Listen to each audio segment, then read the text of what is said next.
ओम श्री परमात्मा ने नमः। श्रीमद् भगवद गीता जी का 8वां अध्याय। इस प्रकार भगवान के वचनों को समझकर अर्जुन बोला, हे पुरुषोत्तम, जिसका आपने वर्णन किया है वह ब्रह्मा क्या है, आध्यात्म क्या है, कर्म क्या है और अधिभूत नाम से क्या कहा गया है, अधिदेव नाम से क्या कहा जाता है। हे मधुसूदन, यहाँ अधियज्ञ कौन है और वह इस शरीर में कैसे हैं, और युक्त चित्त वाले पुरुषों द्वारा अंत समय में आप किस प्रकार जानने में आते हो। इस प्रकार अर्जुन के प्रश्न करने पर श्री कृष्ण भगवान बोले, हे अर्जुन, परम अक्षर अर्थात जिसका कभी नाश नहीं हो ऐसा सच्चिदानंद घन परमात्मा तो ब्रह्मा है, और अपना स्वरूप अर्थात जीवात्मा अध्यात्म नाम से कहा जाता है, तथा भूतों के भाव को उत्पन्न करने शास्त्र विहित यज्ञ, दान और होम आदि के निमित्त जो द्रव्यादियों का त्याग है वह कर्म नाम से कहा गया है। उत्पत्ति विनाश धर्म वाले सब पदार्थ अधिभूत है और हिरण्यमय पुरुष अधिदेव है। और हे देहधारियों में श्रेष्ठ अर्जुन, इस शरीर में वसुदेव ही विष्णु रूप से अधियज्ञ हूँ, और जो पुरुष अंत काल में मेरे को ही स्मरण करता हुआ शरीर को त्याग कर जाता है वह मेरे साक्षात्कार स्वरूप को प्राप्त होता है, इसमें कुछ भी संशय नहीं है। कारण कि हे कुंती पुत्र अर्जुन, यह मनुष्य अंत काल में जिस जिस भी भाव को स्मरण करता हुआ शरीर को त्यागता है उस को ही प्राप्त होता है, परंतु सदा उस ही भाव को चिंतन करता हुआ, क्योंकि सदा जिस भाव का चिंतन करता है अंत काल में भी प्राय उसी का स्मरण होता है। इसलिए हे अर्जुन, तू सब समय में निरंतर मेरा स्मरण कर और युद्ध भी कर। इस प्रकार मेरे में अर्पण किए हुए मन बुद्धि से युक्त हुआ निसंदेह मेरे को ही प्राप्त होगा। हे पार्थ, यह नियम है कि परमेश्वर के ध्यान के अभ्यास रूप योग से युक्त अन्य तरफ न जानने वाले चित्त से निरंतर चिंतन करता हुआ पुरुष परम प्रकाश स्वरूप दिव्य पुरुष को अर्थात परमेश्वर को ही प्राप्त होता है। इससे जो पुरुष सर्वज्ञ अनादि सबके नियता सूक्ष्म से भी अति सूक्ष्म सबके धारण पोषण करने वाले अचितन्य स्वरूप सूर्य के सदृश नित्य चेतन प्रकाश स्वरूप अविद्या से अति परे शुद्ध सच्चिदानंद परमात्मा को स्मरण करता है, वह भक्ति युक्त पुरुष अंत काल में भी योग बल से भूगुटी के मध्य में प्राण को अच्छी प्रकार स्थापन करके फिर निश्चल मन से स्मरण करता हुआ उस दिव्य स्वरूप परम पुरुष परमात्मा को ही प्राप्त होता है। हे अर्जुन, वेद के जानने वाले विद्वान जिस सच्चिदानंद घन स्वरूप परम पद को ओंकार नाम से कहते हैं और आसक्ति रहित यत्नशील महात्मा जन जिसमें प्रवेश करते हैं तथा जिस परम पद को चाहने वाले ब्रह्मचार्य का आचरण करते हैं,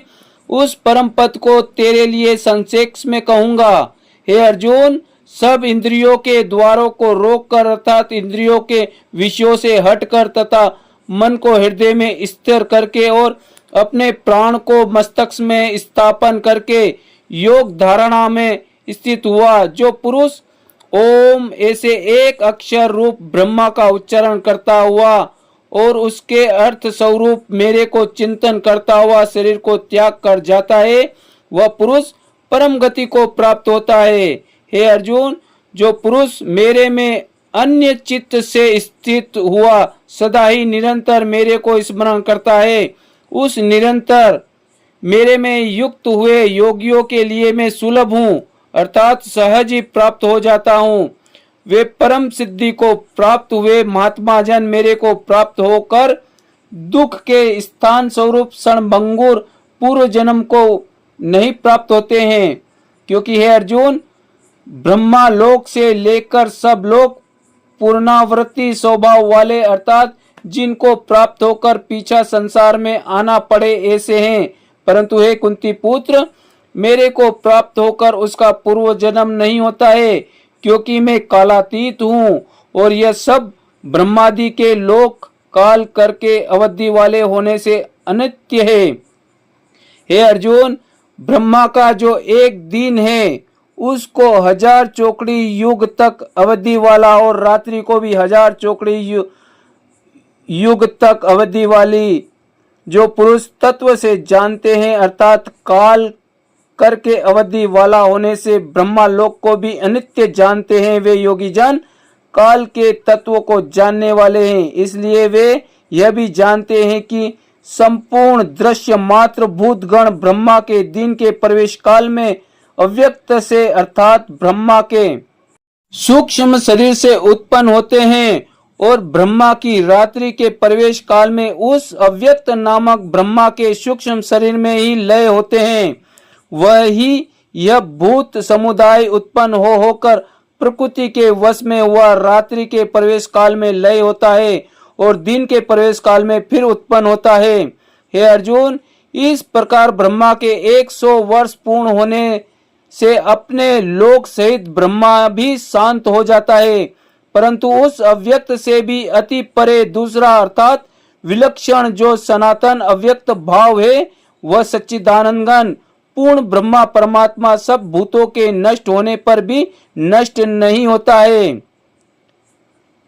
जो वह अव्यक्त अक्षर ऐसे कहा गया है, उस ही अक्षर नामक अव्यक्त भाव को परम गति कहते हैं, तथा जिस सनातन अव्यक्त भाव को प्राप्त होकर मनुष्य पीछे नहीं आते हैं, वह मेरा परम धाम है। और हे पार्थ, जिस परमात्मा के अंतर्गत सर्वभूत है और जिस सच्चिदानंद परमात्मा के यह सब जगत परिपूर्ण है, वह सनातन अव्यक्त परम पुरुष अन्य भक्ति से प्राप्त होने योग्य है।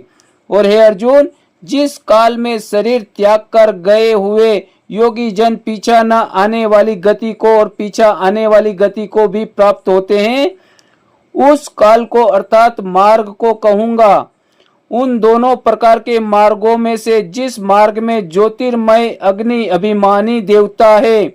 और दिन का अभिमानी देवता है तथा शुक्ल पक्ष अभिमानी देवता और उत्तरायण के 6 महीनों का अभिमानी देवता है, उस मार्ग में मरकर गए हुए ब्रह्मवेता अर्थात परमेश्वर को परोक्ष भाव से जानने वाले योगीजन उपरोक्त देवताओं द्वारा क्रम से ले गए हुए ब्रह्मा को प्राप्त होते हैं।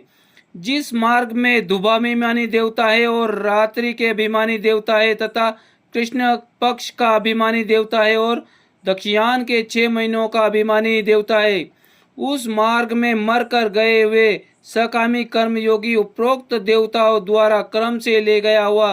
चंद्रमा की ज्योतियों को प्राप्त होकर स्वर्ग में अपने शुभ कर्मों का फल भोग कर पीछा आता है। क्योंकि जगत के यह 2 प्रकार के शुक्ल और कृष्ण पक्ष अर्थात देवयान और पितयान मार्ग सनातन माने गए हैं। इनमें एक के द्वारा गया हुआ पीछा न आने वाली परम गति को प्राप्त होता है और दूसरे द्वारा गया हुआ पीछा आता है अर्थात जन्म मृत्यु को प्राप्त होता है। हे पार्थ, इस प्रकार इन दोनों मार्गों को तत्व से जानता हुआ कोई भी योगी मोहित नहीं होता है, अर्थात फिर वह निष्काम भाव से ही साधन करता है, कामनाओं में नहीं फंसता है। इस कारण हे अर्जुन, तू सब काल में समतत्व बुद्धि रूप योग से युक्त हो अर्थात निरंतर मेरी प्राप्ति के लिए साधन करने वाला हो। क्योंकि योगी पुरुष इस रहस्य को तत्व से जानकर वेदों के पढ़ने में तथा यज्ञ तप और दान आदि के करने में जो पुण्य फल कहता है, उस सब को निसंदेह उल्लंघन कर जाता है और सनातन परम पद को प्राप्त होता है।